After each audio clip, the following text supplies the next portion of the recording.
Magandang araw po sa inyo lahat. Welcome po sa panibagong video natin dito sa Makapili TV. Ngayon, pag-usapan lang po natin itong panibagong may lumabas doon na bagong biktima o siguro natin parang testigo itong yung mag-asawang Ruiz. Yung nanakit ba kay Nanay LV yung kasambahay? So, may panibago na naman lumutang na minaltrato ng pamilyang ito.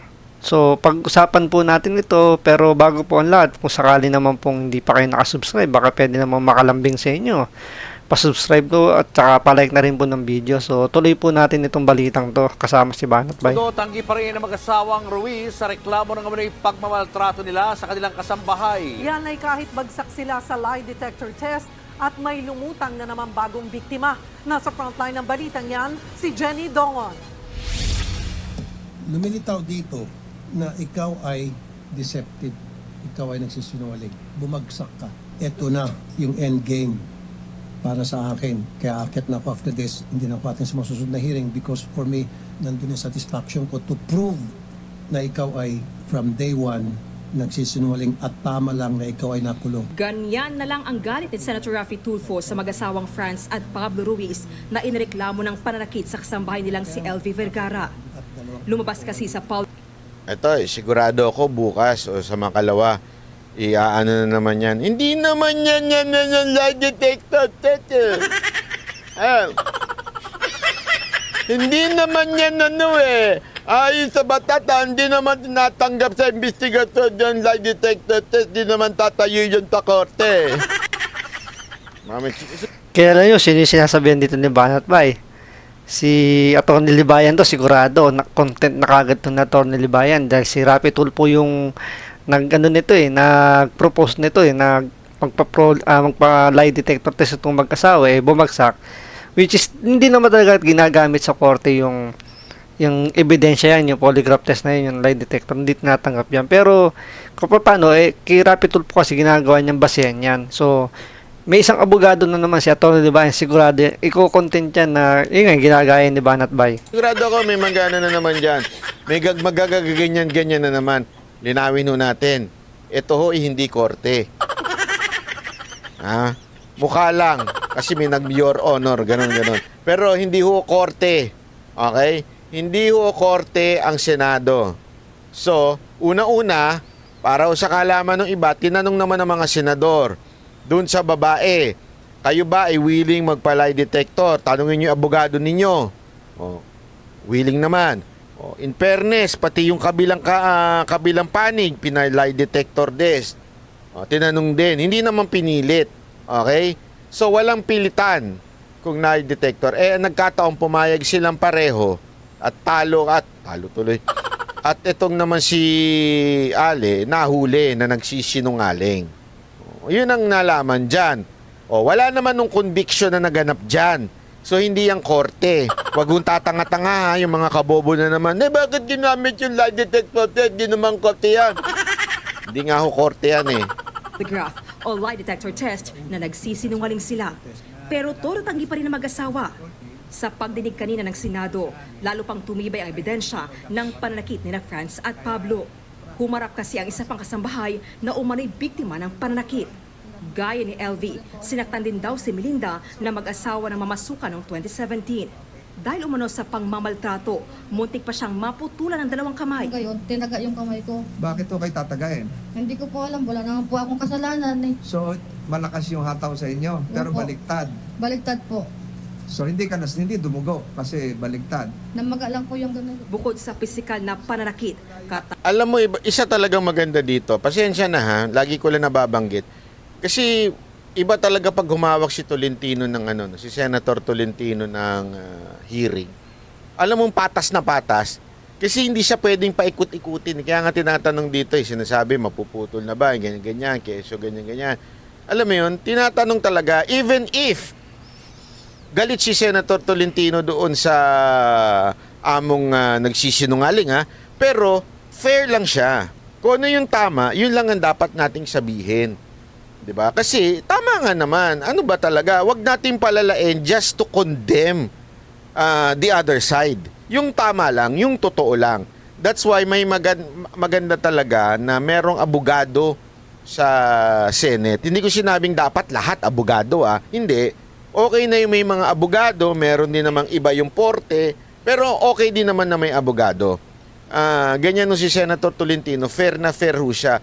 At isipin nyo siya ho ang nag-handle nitong, kasi kung, hindi naman sa pero kung iba siguro nag-handle nitong committee na ito, baka malamang durug na durug ho yung yung amo. Kasi talaga nga namang asama tao, di ba? Talagang medyo abusado, ganun ang dating. Pero Kumbaga, pinapaliwanag ni Bangat Bay dito, parang kung yung pag-handle ni Senator Tolentino is fair, walang masasabing bias kagad siya na may pinapanigan siya. So, lahat muna pinakikinggan niya. Tulad nung example, sabi nung itong nakatayong nakakulay pula na kasambahay, na halos daw maputol yung kamay niya nung hinataw daw siya nung itak.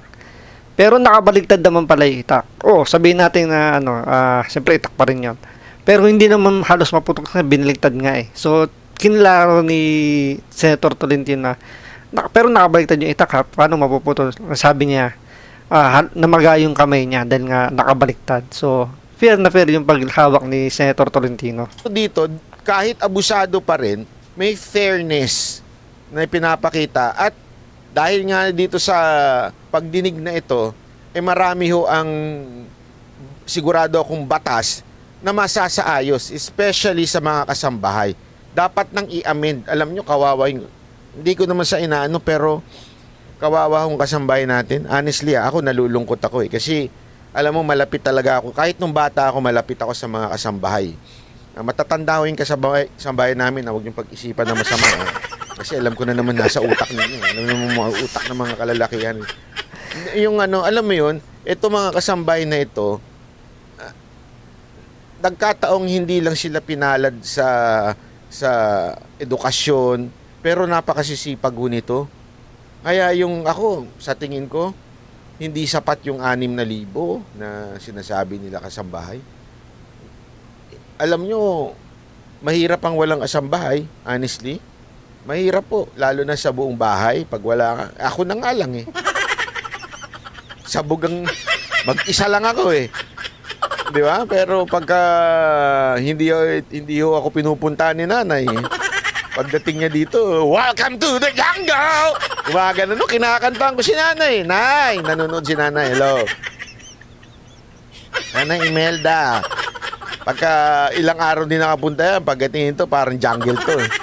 Kaya na-appreciate ko yung mga tumutulong sa bahay. Kaya dapat to talaga binibigyan ng magandang batas. Dahil dito, malaki ho yung nagawa nitong pagdinig na to. Takot-takot din na Mura ang natatanggap niya sa babaeng amo.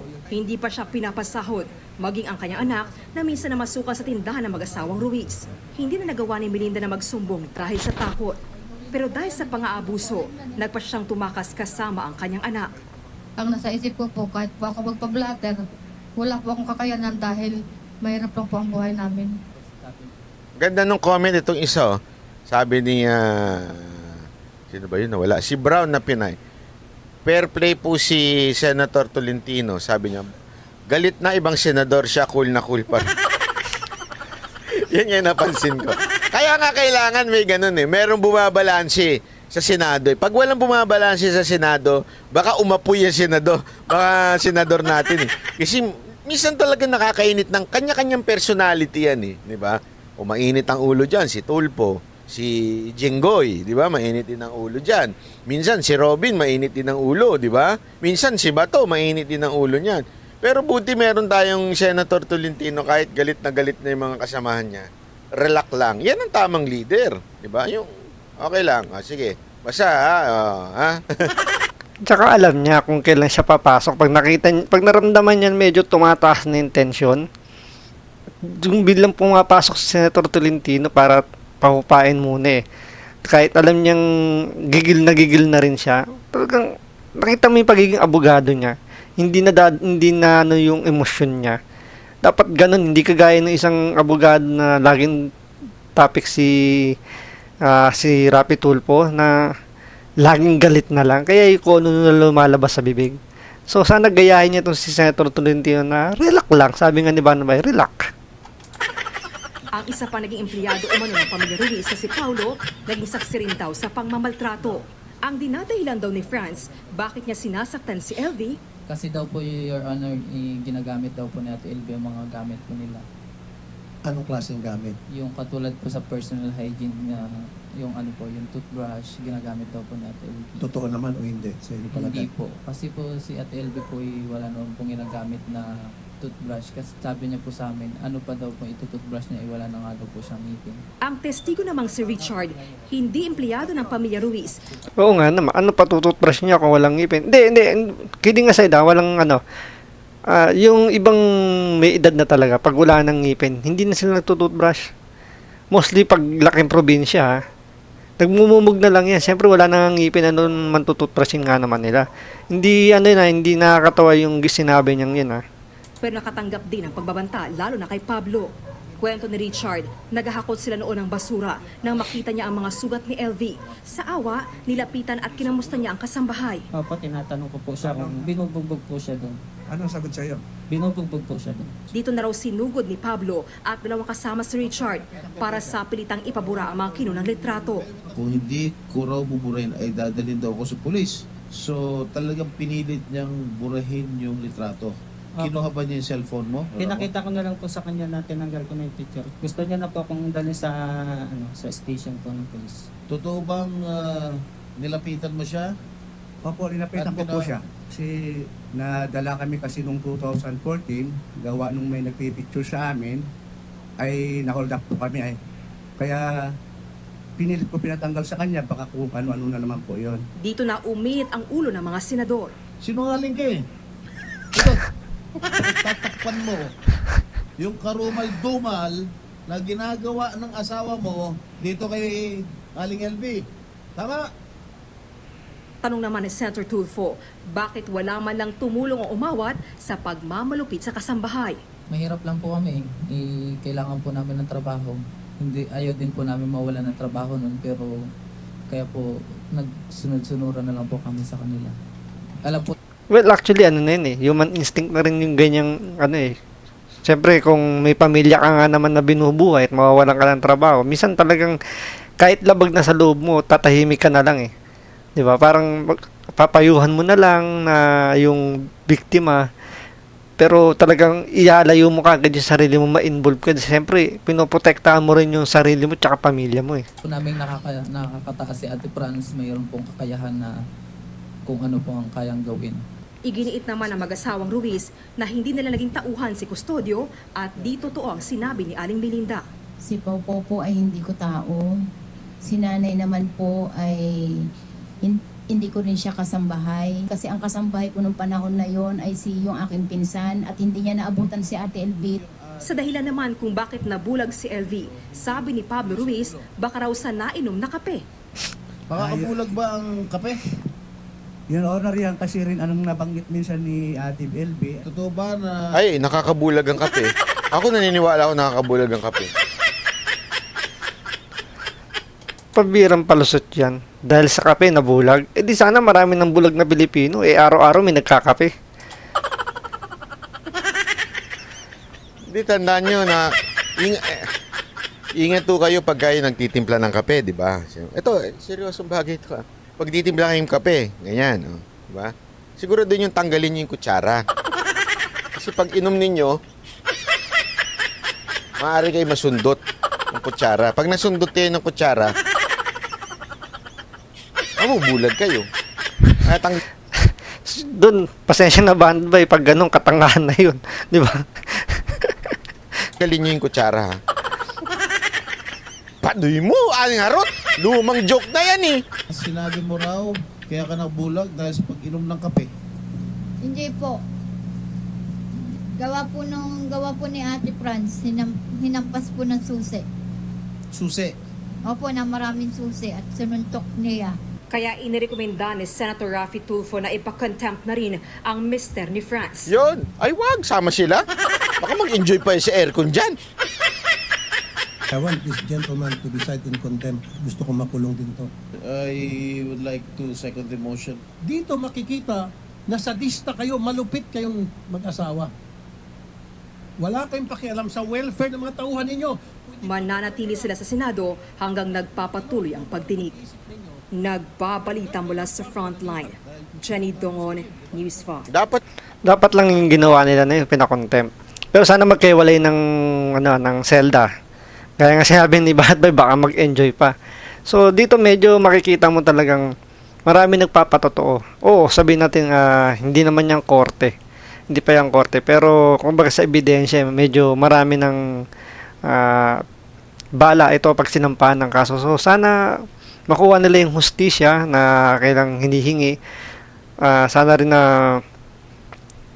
magtuloy-tuloy yan. So maraming salamat po.